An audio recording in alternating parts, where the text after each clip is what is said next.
John, it is day 2 of cross-examination for Michael Cohen, but 2 questions remain for the defense. Will Trump's attorneys call any witnesses, and will the former president take the stand? Our next guest is at the courthouse in a show of support, Republican Florida Congressman Mike Waltz. Congressman, thanks for joining us. What do you think? Can you answer either of those for us?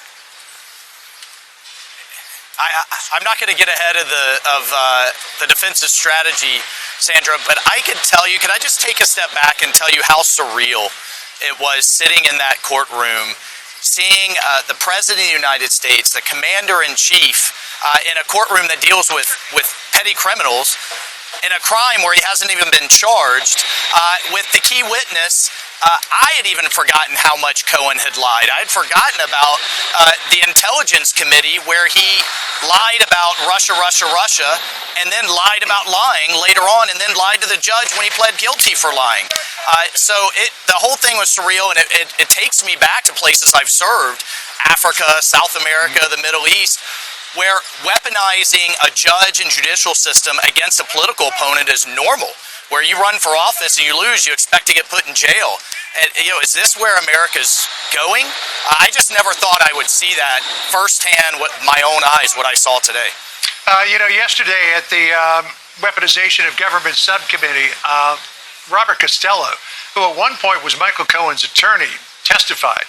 He had a long conversation, about a couple of hours in length, with Michael Cohen about all of this business regarding Stormy Daniels, the non-disclosure agreement, the payments. Because at the time, Cohen was facing some serious legal troubles and he was looking for a way out. And if he could drop a dime on anybody, Costello says, to get out of those legal troubles, he would have done it. But that Cohen didn't seem to have anything in his pocket. Listen to what Costello said in an interview this morning with Bill and Dana.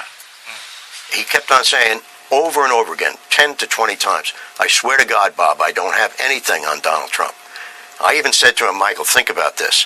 Isn't it easier to cooperate against Donald Trump if you have truthful information than it is to kill yourself? Well, the answer is obvious. That was his moment in time. If he had something truthful to say, I'm willing to cooperate. But he didn't take that. Costello was saying that Cohen was up on the roof of the Regency Hotel and was thinking about jumping off because he couldn't face the legal troubles ahead of him. But the fact that somebody like Robert Costello, who knows him well, was willing to testify under oath in Congress to all of this, comes up with something that is completely contradictory to what Cohen has been saying. How does that strike you?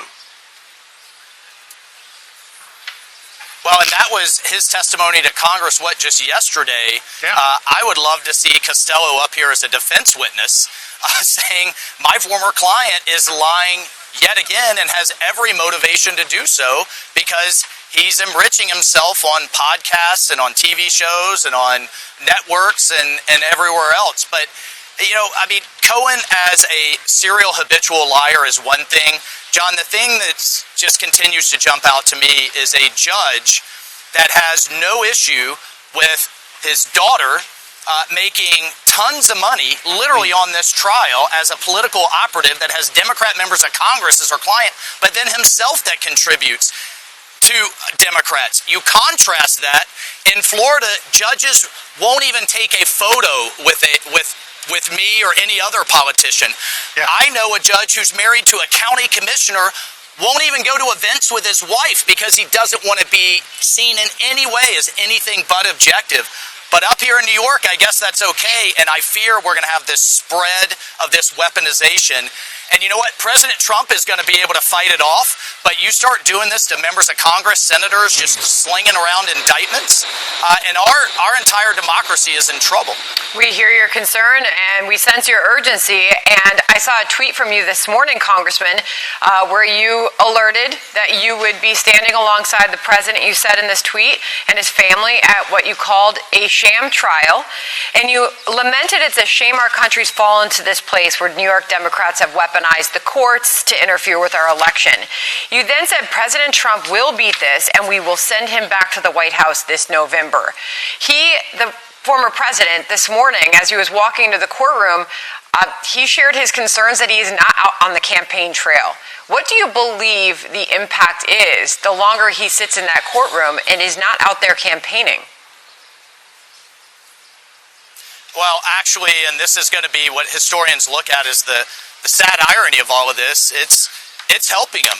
I think politically, the American people see right through this, and we're going to continue to remind them. That's why myself and House conservatives were up here saying what President Trump constitutionally, unconstitutionally is allowed to say with this gag order.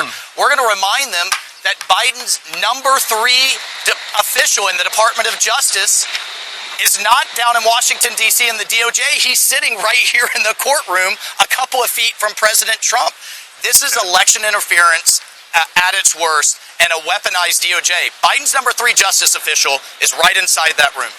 So, on the subject of you and other folks being up there in New York, that microphone stand in the park across the street from the courthouse seems to serve as somewhat of an audition stage for people who might be considered for vice president or potentially for other positions if Trump wins re-election. And I know that you were down in Mar-a-Lago with a bunch of other potential vice presidential picks, at which the president said this.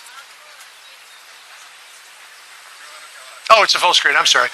He talks about you saying, a man that knows more about the military, when I want to know about the military, I call him. So 2 questions for you. Are you ready to change your voter registration and give up your seat in Congress to be the vice president, or would you like to be SecDef? John, I want to get President Trump elected, and I mean that. And it is the worst of the worst in Washington. People start measuring curtains. We need to be talking about swing states, turnout, and getting him elected to save this country. But I will say this. You remember just a year ago, the mainstream media was saying no one would want to work with President Trump. He won't be able to get anybody in his cabinet or as his vice president. Look at the amount of Republican talent, serious, thoughtful individuals that were standing up on that stage with him, that are fighting for him, that believe in his policies and believe in his vision for this country. And I think that's the statement that came out of that Mar-a-Lago picture. Can you narrow down the list? I mean, do you happen to know who's top pick for him? Again, there's a lot of people that want it, and President Trump, being President Trump, is gonna, might be a little bit like apprenticed, right up to the convention, and that's okay, because at the end of the day, this was the failure in or the premise in the primary, that you get all the policies that we say we love and they're good for the country without the leader. And as I've said before, you don't get Apple without Cook, you don't get SpaceX without Elon, and you don't get America First policies and the disruptor that we badly need in Washington without President Trump. And so that's what we're all getting behind. And you know what, though? I think there's plenty on that stage that he calls and says, let's make this country great again, are going to salute and move out, because that's what you do. It's a call to serve. All right. Congressman, good to talk to you. Thanks so much for spending time. Thank you, Congressman.